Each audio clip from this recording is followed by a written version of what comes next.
Hey folks, all doing? Here we're done here with the Mundus Minute on September 9th, 2022. ESO news, luxury merchant, and gold merchant stuff, all in a few minutes. So first up in the news, Update 35 and the Lost Depths are now live on all platforms.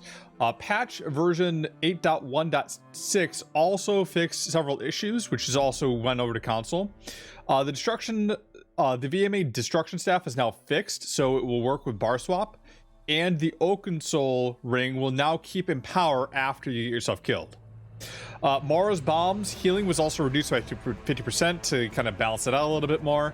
And Graven Deep's final boss also got a bit of a nerf as well. Not as much health on the Flesh Colossus, and a little bit less spamming of attacks with the I don't remember what it's called exactly, but it's like the one that he shouts at you and you have to roll dodge it. It's pretty nasty. Now, in addition to that, we also have the Undaunted celebration going on now. It's going on now, September 8th until September 20th. During this time, anytime they do a dungeon and after you defeat the final boss, you're going to be getting coffers and 2 event tickets per day per account. In those Undaunted reward boxes, you get set items from the dungeon that you ran, motifs, if it's from various DLC dungeons, and open weapon styles. If you do veteran hard modes for certain dungeons, you also have a higher chance to get open helm styles, which include Crypto Hearts 1, Blessed Crucible, Spindle Clutch 2, Darkshade Caverns 2, Elden Hollow 1, and Cradle of Shadows. Also, remember, you want to save up a few tickets here because after this event and a few more, the Sacred Hourglass of Holocaust has been coming out, and that is going to give you the ability to change the time of day in your house. And the only way you can get the parts to make it is through the Impresario. So, yeah, save a few tickets if you haven't already.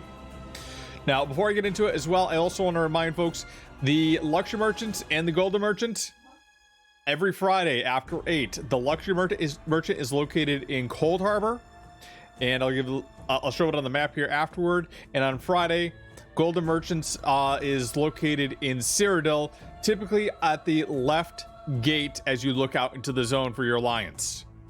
So first, let's take a look at the Luxury Merchant for this week, shall we?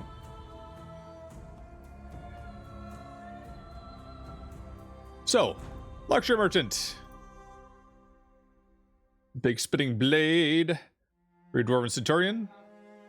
A big hammer. If you're building one at home, this is time to get some parts for it.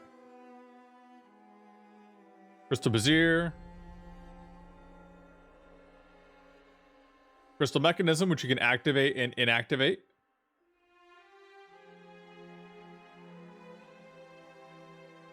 I forgot to show you can also tune up and tune down this Brazier. This Dwarven Orrery. Dwarven Schematics. Spider Legs, inoperative, of course. And Dwarven Urns, which you can open and close, but doesn't give you any space. And again, a reminder, where you can get this. It's here in the Hollow City in Cold Harbor. If you can't get here on your own, ask a friend. They can teleport you there. Now, the Golden Merchant, before we get into them, is typically located in your left side here. So as you look onto the zone, left side here, inside Cyrodiil. For AD, so look out into the zone, the left side here for Daggerfall, and Ebonheart, the left side here as well as you look out into the zone. Now, on the Golden Merchant for this week,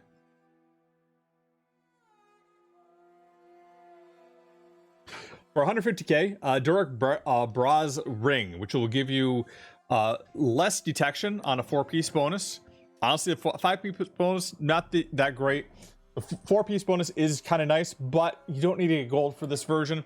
I probably recommend skipping this one.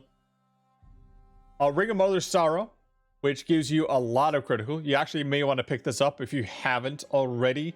But the extra magicka you may want to replace. So just getting the set and then resummoning it and upgrading it to gold with like something like Bloodthirsty might be a bit better. Then for 250k, Combat Physician's Ring, which when you critically heal yourself or an ally, you grant your target a damage shield that absorbs 4,308 damage for 6 seconds. Effect can grow once every 6 seconds. Not necessarily a bad set to have inside PvP or PvE. I do see some healers run this. It's up to you if you want to get it in the gold version. You may want to get it in something other than Arcane. And then Ring of the True Sword and Fury. It's 5-piece bonus. Increases add 708 critical chance. It increases your critical damage by 4%. While in combat, the bonus doubles while you're under 75% health and quadruples when you're under 50% health. I believe this one comes out of... This is out of the DLC dungeon. I cannot remember it right offhand. It's one of the witches one where you get to run around with Laris Titanborn. Interesting set. You may want to pick it up, but it's also a risky endeavor to use it. Probably wouldn't go with Arcane on it. Probably would go through Bloodthirsty instead. Then for 100k, Tremor Scales, shoulders, or in Cross Behemoth's shoulders. I do recommend both of these for tanks in general. They're getting a bit more use this patch as well. If you don't have these already and you don't want to spend the keys, or you just want to get them for sticker book, this is the week to pick them up. Anyway, I'm here, I'm done. That's the Mundus Minute. I'll see you on Tamriel.